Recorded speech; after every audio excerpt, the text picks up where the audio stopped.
Classical Music Mysteries. Saturday, June 9th, 1781. The House of the Teutonic Order, located in the heart of Vienna, Austria. Inside one of its rooms sits a 25-year-old Wolfgang Amadeus Mozart. He's writing a letter to his father, Leopold, back in his hometown of Salzburg. The letter is filled with excitement and deep humiliation. His words capture the raw emotion of a humiliating dismissal that happened just the day before. He wrote, "That Count Arco hurled terrible insults at me, and then he literally kicked me out the door." In many biographies and popular accounts, this kick in the rear is legendary. It has been passed down as the ultimate symbol of a feudal lord oppressing a genius, although modern researchers still carefully debate exactly how physical this kick actually was. Why did a nobleman, a close aide to the archbishop, feel the need to violently throw him out? This is the story of a single musician clashing with a massive institution. It is the story of how Mozart found his individuality and fought for his independence. Chapter 1. The Salzburg Restructuring. Meet the other main character of our story, Count Hieronymus von Colloredo. In 1772, he was elected as the Prince Archbishop of Salzburg, but the citizens didn't exactly roll out the red carpet for him. His predecessor, Archbishop Schrattenbach, was beloved. He was a merciful ruler, even if he was terrible with money. Colloredo, on the other hand, was a strict rationalist. As soon as he took office, he tackled Salzburg's massive debt and began restructuring the state's finances. His reforms were brutal. He abolished unnecessary public holidays, he banned superstitious pilgrimages, and he slashed court expenses. He prioritized the financial health of the state over his own popularity. Naturally, this wave of rationalization hit the court musicians too. Mass must be kept within a strict time limit. Avoid excessive ornamentation and repetition. Keep the music simple and functional. For young Mozart, these rules were unbearable. He had just returned from a trip to Italy, soaking in the grand, extravagant style of opera. These restrictions felt like a cage. To make matters worse, relations between the Mozart family and the court were already freezing over. Mozart served as the concertmaster of the Salzburg Court Orchestra. From 1773, he had been receiving a steady, albeit modest, salary. But Mozart and his father were constantly scheming. Despite being employed by the court, they frequently took months-long trips abroad. Their goal? Job hunting. From Colloredo's perspective, this was basically an abandonment of duty. Yet he kept Mozart on the payroll. Why? Because he genuinely valued Mozart's exceptional musical talent. He knew the court needed him, but the archbishop's patience was wearing thin. Chapter 2. The Turning Point of Idomeneo. In the autumn of 1780, an offer arrived that would change everything. It came from Karl Theodor, the Elector of Bavaria. He wanted Mozart to compose an opera seria for the Munich Carnival. Mozart was thrilled. He could finally leave Salzburg. He would be working in Munich, surrounded by the finest musicians in the German-speaking world. He requested a leave of absence from Archbishop Colloredo. Permission was granted, and Mozart set off for Munich. There, he composed his masterpiece, Idomeneo. The premiere took place on January 29, 1781. The theater erupted in applause. The Elector of Bavaria praised him highly, and the nobility showered him with compliments. In Munich, Mozart was not treated like a mere servant. He was treated as a true maestro. But then, a problem arose. His official leave of absence expired, and Mozart did not come back. He made every excuse in the book to delay his return. He blamed the singer's schedules. He blamed delays in copying the sheet music. But the real reason was simple. He dreaded returning to his life of servitude in Salzburg. Ultimately, he didn't leave Munich until mid-March. He had vastly overstayed his agreed-upon leave. In fact, he had been absent from his post for over 4 months. During all this time, Archbishop Colloredo's frustration was boiling over. Around this same time, Empress Maria Theresia passed away. Holy Roman Emperor Joseph II became the sole ruler, and a series of events celebrating his new reign were being held in Vienna. As a prince of the empire, Archbishop Colloredo had to attend.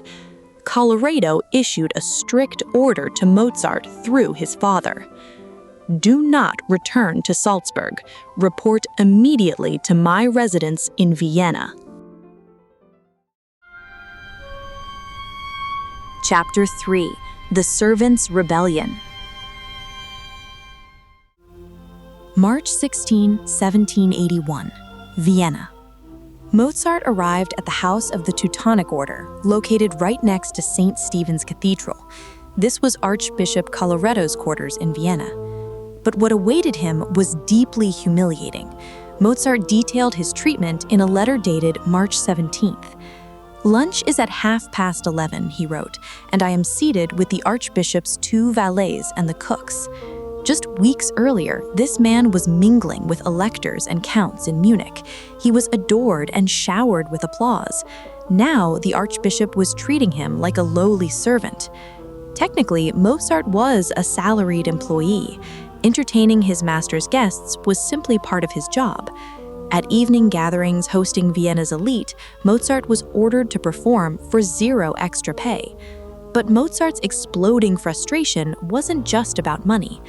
At the time, Vienna's music market was booming. Influential nobles, including Emperor Joseph II and Countess Thun, were eager to hear Mozart play.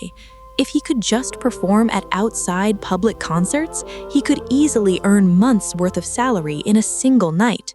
But Archbishop Colloredo forbade it. He banned Mozart from performing at Countess Thun's residence.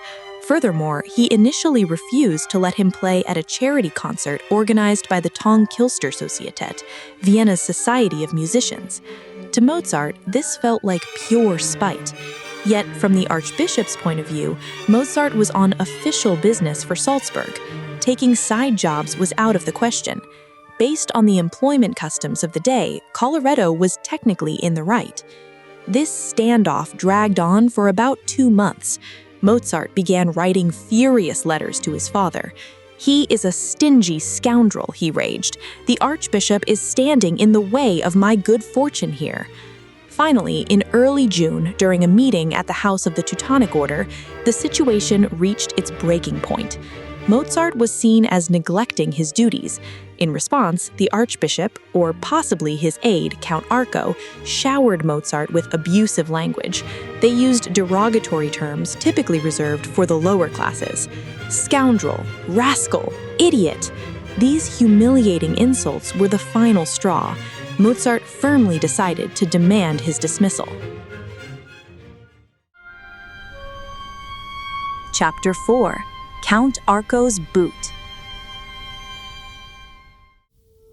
But quitting was not that easy. In the 18th century court system, you couldn't simply resign without your master's permission. On top of that, his father, Leopold, fiercely opposed the idea. He tried desperately to make his son change his mind. Amidst this deadlock, a mediator stepped in. It was the Archbishop's close aide, Count Karl Joseph von Arco. Count Arco wasn't violent from the start. In fact, he offered Mozart some very practical advice. He warned him how fleeting popularity in Vienna could be. He warned him about the harsh reality of living without a wealthy patron. When Mozart handed in his resignation, the Count took it, but put it on hold. He refused to formally accept it. This was partly out of respect for Leopold and partly as a mercy to the young Mozart. Essentially, he was telling him to cool his head. But Mozart wouldn't let it go.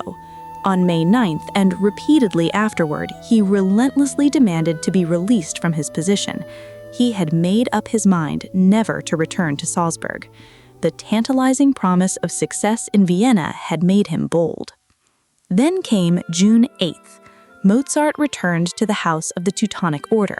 He cornered the Count, pressing him yet again for his dismissal. That was when the Count Arco finally snapped. He was a loyal courtier, just trying to do his job.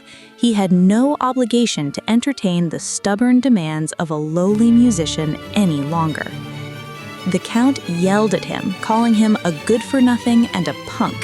He ordered Mozart to get out. And then came the moment that went down in history. Count Arco came up behind Mozart, raised his foot, and gave him a swift kick in the rear. He literally kicked Mozart out of the room. Trembling with anger, Mozart wrote in his letter, "If he didn't have the title of Count, I would have taken my revenge right then and there. If I ever see him in the streets of Vienna, I'll kick him right back." But the place Mozart was kicked into wasn't just a hallway. He was kicked out of the safety of feudal protection. He was kicked straight into the unknown world of the independent musician.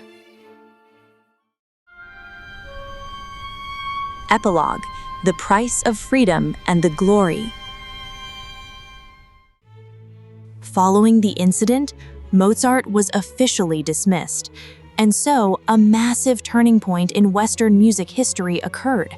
The first pioneer of the truly independent musician, one not tied to a specific court, was born. Look at the masterpieces he produced over the next decade: The Marriage of Figaro, Don Giovanni, The Magic Flute, and The Requiem. All of these were miracles born from his decision to throw away a stable job for an unstable yet glorious freedom. Count Arco's boot may have physically bruised him, but from a historical perspective, that kick played a massive role. It launched a genius into the open sky. Stability, or freedom with all its risks. This legendary tale etched into the cobblestones of Vienna leaves us today with a sharp, echoing question. Who are you really living your life for? Thank you for watching. If you have your own thoughts, theories, or interpretations, feel free to share them in the comments. I'd love to hear your perspective. If you enjoyed this video, please consider liking and subscribing for more content like this. See you in the next video.